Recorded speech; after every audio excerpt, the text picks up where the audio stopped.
Welcome to the Resonate podcast with Aideen. I'm Aideen, and my guest today is Amie Leadingham. She is a master certified relationship coach, published author, wife, and mother of two amazing pugs. Her mission is to help singles find lasting love by conscious dating. Amie has been named one of LA's best dating coaches by datingadvice.com. And I will admit that I am a previous client of Amie, and she had helped me greatly at that time. Though I didn't meet the love of my life immediately, you set me up to have much better skills in handling um, when relationships get a little tricky. So I have to thank you for that, Amie. Thank you. Oh, well, thank you for letting me be on that journey. So I'm so grateful and thanks for having me on. You're so welcome. Tell us how you got started in dating coaching. It started with my tragic story of dating. I was the serial dater. My friends all told me, they're like, Amie, this is like your second job. You are out there and you're gonna find your partner. But the problem was I dated and dated and dated, and I wasn't finding my partner. And through years of struggling, I actually realized I needed to do personal development because I hit pretty rock bottom with my ex boyfriend. And I realized, okay, I need to do some self reflection because my picker is off. And so I did the work. And when I returned to dating within about 3 to 4 months, I met my husband, or now he's my husband. But after years of struggling, so then I thought to myself, wow, we don't have to like settle with being single or settle for something that's not right for us. We can actually get what we want. We just need tools. And so that's how I became a dating coach. I went and got trained and certified and did all the work so that I could help others find love. You're doing an amazing job at it. Did you have any confidence issues in your own voice on that entrepreneurial journey? Absolutely. I went from a 9 to 5 job where everything was told, here's what to do, what you're supposed to, present and all that stuff, to standing on my own 2 feet. And, now I was the person that I was pitching instead of, selling a product because I came from corporate sales. And it was so emotional. I will say your insecurities come out because how do you pitch yourself? How do you talk about yourself in a way that comes off genuine and authentic and not, boasting, and we always feel a little bit cringe when we talk about ourselves too much. So, yeah, there was a lot of insecurities at first. And also, moving on to when I did start getting success and going on interviews and how do I show up as my authentic self and not mess up and say the wrong things. So I got super insecure during those times for sure. Yeah. And you've been on TV, you've done lots of TV interviews. Did you have a strategy that you were using then at that stage that helped you get through it? One of the things I reached out to a lot of people that did really well at public speaking. And one of the things they told me to do was outline what I was going to say and repeat it, repeat it, repeat it, and just practice it till it just becomes part of me and then I can just throw it away. And it really did work. But in the beginning, when I first started, I sounded like a robot because I was like so uncomfortable with public speaking and it wasn't my forte. But as you start doing anything repetitively, like riding a bike, it becomes natural and second nature after a while. Yeah. And I bet you're hoping to get your clients to a very natural second nature way of handling their dating skills too. Exactly. It's all practice and repeat. Tell us a little bit about the process you take people through when it comes to dating. I mean, my whole philosophy is we have to, look inward and find what our message is, what we stand for in life, what matters to us. We need to know some of that. before we get up on a stage and sing a song or before we present our business to the world. Is that a similar approach that you can take with something like dating? Yeah, so my process is called conscious dating because it is about understanding who you are, what you want, and getting really a clear picture of your ideal partner and relationship. I call it kind of like having a job description before you say the job is available. Because how are you going to ask the right questions, connect with the person, and even go deep with the person if you don't really know yourself or what your ideal partner looks like? Most of the time, we'll just wing it when it comes to dating, and that's not enough to go make the relationship build a connection and deep intimacy. So, same as you, it's really about really getting clear about yourself, your message, and what you're looking for, and then putting it out in the world. Mm. And how does someone find that? I mean, a lot of people define themselves based on their maybe their work or their identity, in terms of their hobbies, or we see ourselves through other people's eyes so much of the time. And sometimes we're handing over who we are to others. So at what point do we start to kind of go, oh no, I know this is me? Like, how does someone feel into that? Yeah, so really it's about working your non negotiables, your deal breakers in relationships. And these are your core values that you're born with, and you discover them. They're part of you. The problem is most of us don't know it, so we kind of morph and market ourselves to fit other people's narratives so that they'll like us. But then they don't really get to see our genuine, true self. They don't get to like us for who we really are.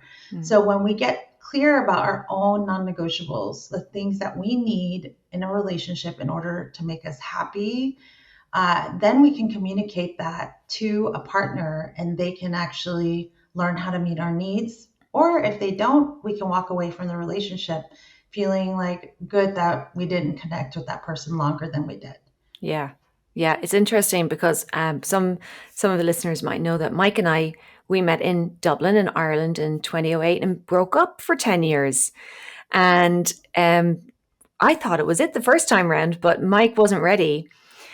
He came back to me about 10 years later through Facebook messaging, and he sent me this really crazy video about a guy who was doing astral traveling and believed in aliens. And I just said, this is my guy. He's so crazy weird. He's going to understand all my crazy weirdness and he's not going to be complaining about it. And we have this commonality of, a little bit of an interest in the woo woo and the spiritual. And we meditate together. I mean, we have this very Oh, deep kind of, philosophical connection that really works. But I remember when he sent that to me, I was like, this is this is a good sign. What other things can be good, can give you a clue that you're on the right track with someone, that they're really resonating with who you are? yeah. So, one of the things that I have my clients check in is, do I feel emotionally safe with this person? Because that's really important. Like you can have common interest in music, you can have common interest in activities like hiking and stuff like that. But when you feel emotionally safe, you're like genuinely your authentic self. That person is their authentic self. And you guys can just be together without feeling judgment or criticism. There's a lot of compassion and acceptance for each other. That's a really powerful and important non negotiable that I don't believe a lot of people look for. They look for what's good on paper, like how successful the person is, how good looking they are, all of those things. Yeah, I'm not negating that. I'm saying those things are great and important too, but without emotional safety, you're not getting your feelings heard and your needs met. And Yeah. that's an important core part of building a relationship. That's such an important message. I had a meditation teacher before Mike and I reconnected, and he just said, Aideen, look with your heart, not with your eyes. Yes, absolutely. Find that soul connection. Absolutely. Yeah. The funny thing is, when Mike and I first met 10 years earlier, I knew I felt safe with him, but it wasn't really the right timing. So sometimes timing is off for one or the other partner, right? Absolutely. I encounter that with a lot of my clients. Like we'll meet, and I say will because I'm going through the journey with them. Yeah. We'll meet someone and I'm listening to their stories and I'm like, oh yeah, this guy sounds great, or this woman sounds great. And then all of a sudden, like there is some drama that's going on that creates, you know, conflict. And it's not that these two people don't align, it's that one is ready for a commitment and one's not. Mm, And it's just even going through life challenges, certain things that they're going through that they're not truly emotionally available for a relationship yet. And so I really tie that to timing, you know, and life situations for sure. do you mostly work with clients that are already ready, or do you find that people also may have their own internal roadblocks that you have to help them overcome to get ready for that relationship? I have it's the latter. It's where they are going through roadblocks, they're having challenges. They might be ready for a commitment, like in the sense of they want a relationship, but they're not emotionally ready or have the skill sets to actually, even if they met somebody that was perfect for them, to keep that relationship going and having it be long lasting. So the work that I do helps them build the skills, learn how to communicate their needs, their boundaries, and learn how to, you know, handle conflict when it does arise in a relationship, because it will. Mm. Yeah. Let me ask you, what kind of warning signs should someone look out for? Because I was chatting with a couple of friends just last Thursday about their experiences dating and finding people online. And they were telling me some crazy stories of, meeting people that really, had a really bad background that they didn't realize when they met them. What kind of things do you say to people that help them to filter through that online dating side of things? You know, when it comes to online dating, their profile, like the person that you're reading, their profile really matters. If you're just seeing one or two photos, or you're seeing a bio with nothing written in it, you know, this person isn't hasn't really made an effort. Maybe they have six pictures, but they wrote nothing about themselves. So you're going purely on looks and nothing else, right? Mm. But if you actually connect with somebody and look at their what they've written, and not only written about themselves, but written about what they're looking for, what kind of, you know, values they're looking for in a partner, it shows that this person has done some thoughtful processes and made sure that they are expressing it on their dating profile. You're going to get more depth with this type of person.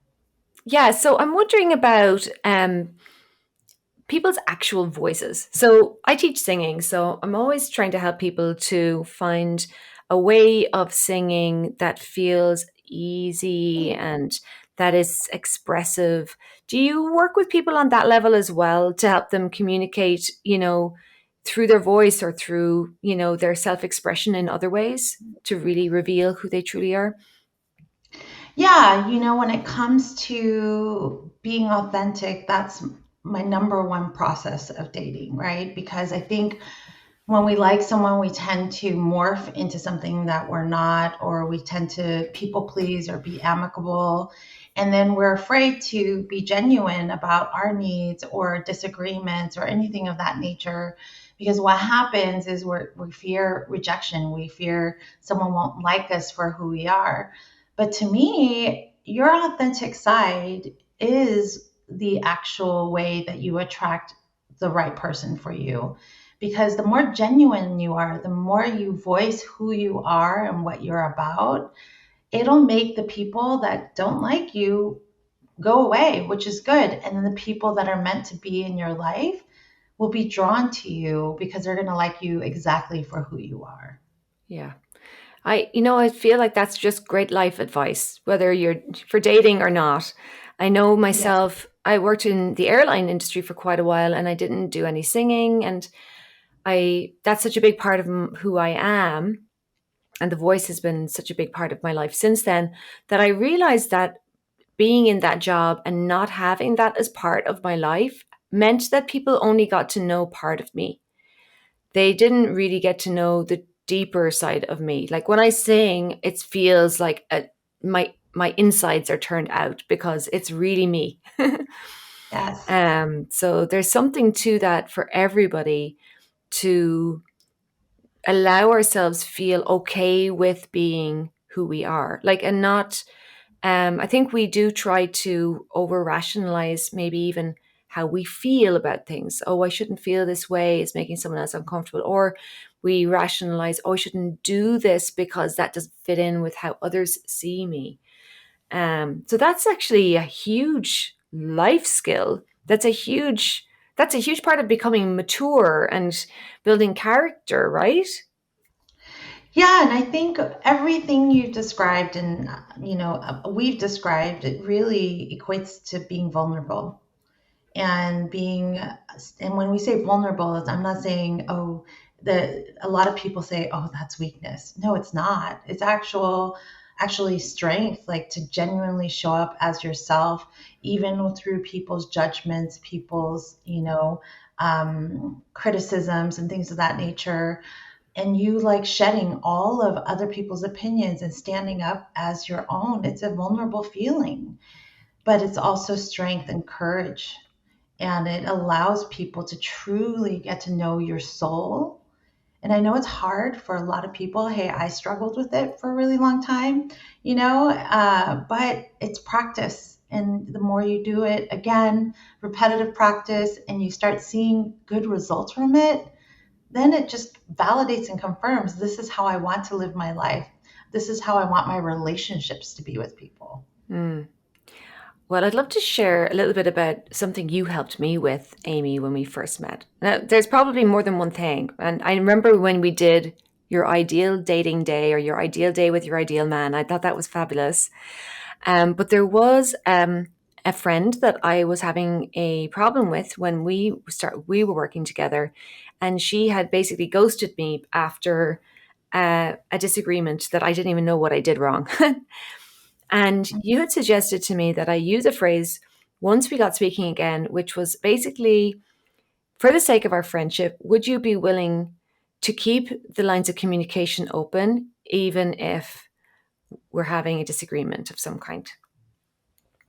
And I felt Yes. so empowered by that phrase. Like that actually opened up something in me that made me feel like I am allowed to feel, how I feel, and I can do something about how I feel and negotiate the terms of our friendship or communication in a way that matches my values, which would be let's respect each other and keep talking through this.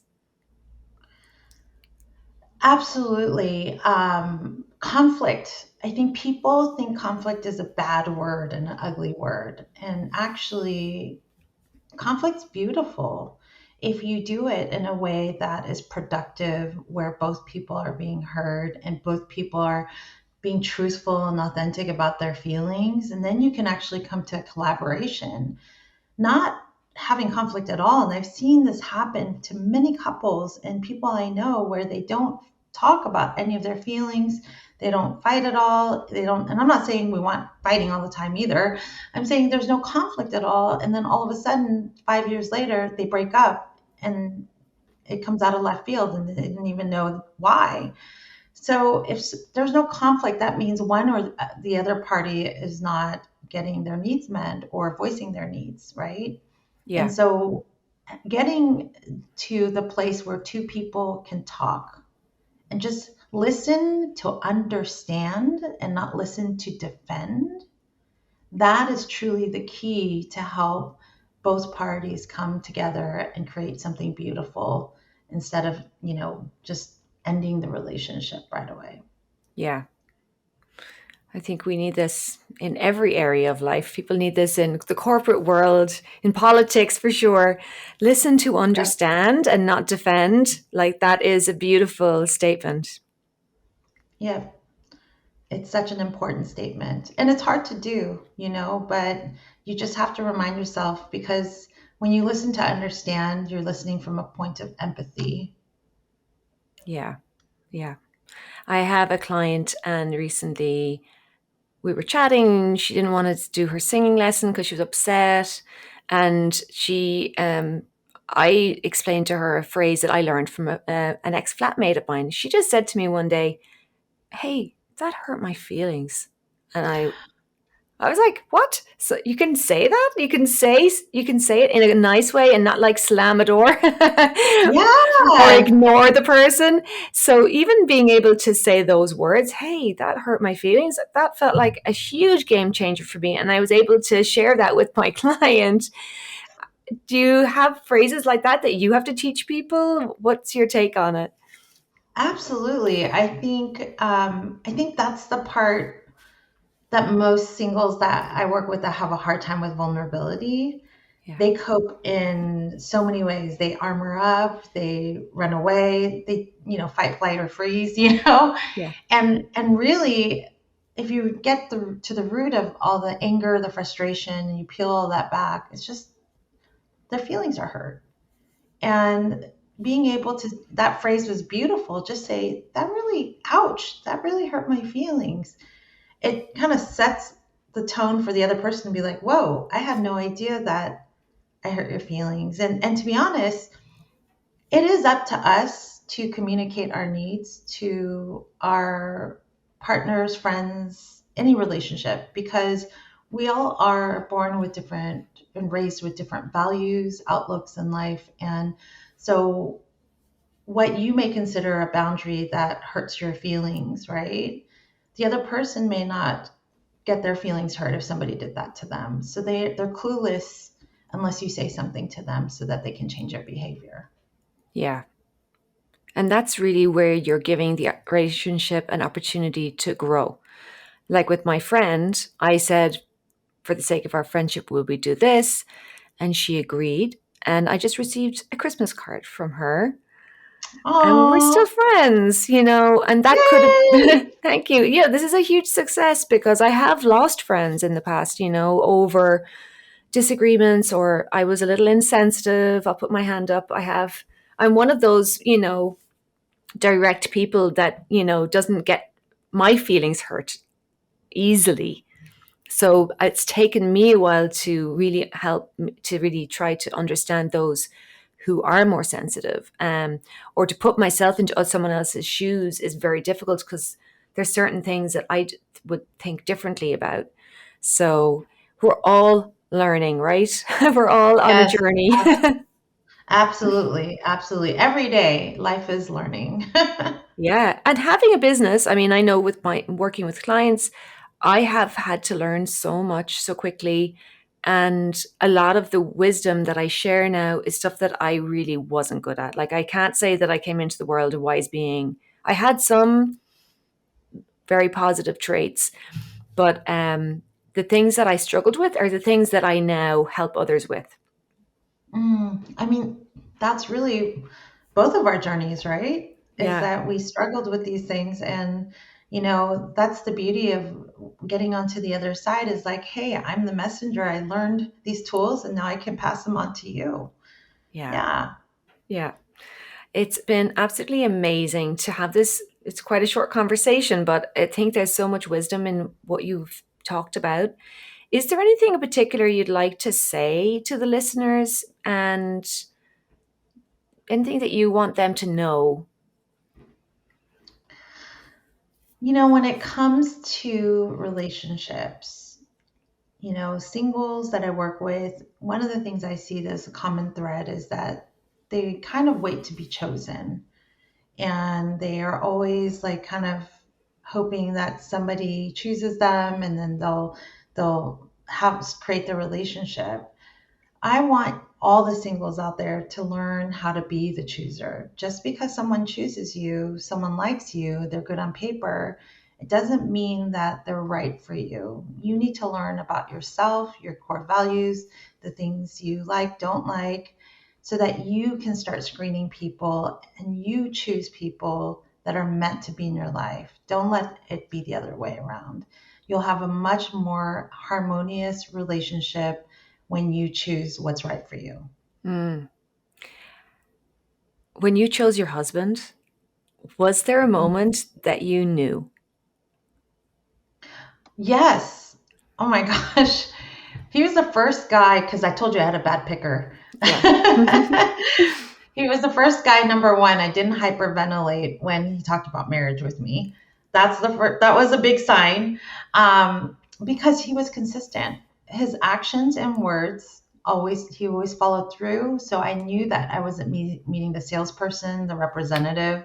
I was meeting the real person. This is his character. He's a good person, and he met all my non-negotiables. I knew, like, okay, um, and they were consistent for months, so I knew that this is who he was, and he wasn't going to change on me. So that gave you that safety feeling, right? Yeah, it built trust, and I felt safe, and he also made me feel very emotionally safe, and that was very important to me. Yeah. Well, I'm so happy you found love and that you help others find love. And years after us working together, I found love as well. And I believe that it's never too late. I married my husband in my mid 40s. And I think sometimes as we get older, we might not realize that the best has yet to come. Yeah, it's never too late. So it's never too late, and we all really deserve love. And some of us maybe in relationships already. Maybe there's a new negotiation that has to happen. Maybe there's an evolution of your communication style, but there is the potential for a deeper connection and more sweetness in our relationships. I agree completely, 100%. Yay! Oh, so great to have you here. I'm going to be sharing your contact details in the show notes, and you're generously giving a copy of your free ebook, Five Dating Traps to Avoid, I believe it is. Yeah. Yes. And so very exciting to get access to that. Amie is, an amazing dating coach, amazing relationship coach, I would say. So I'm sure that you occasionally do work with people who are in a relationship that need help in that way also. Absolutely. I do work with couples as well. Yeah. Yes. And I think that that's something that more people can maybe be open to. Let's keep the guy that we got, you know. Yes. So, thank you so much, Amie, for being on the Resonate podcast. And thank you to all of our listeners. If you have a question or comment about anything today, please let Amie or myself know. We would love to hear from you, and we'll see you next time on the Resonate podcast. Bye bye.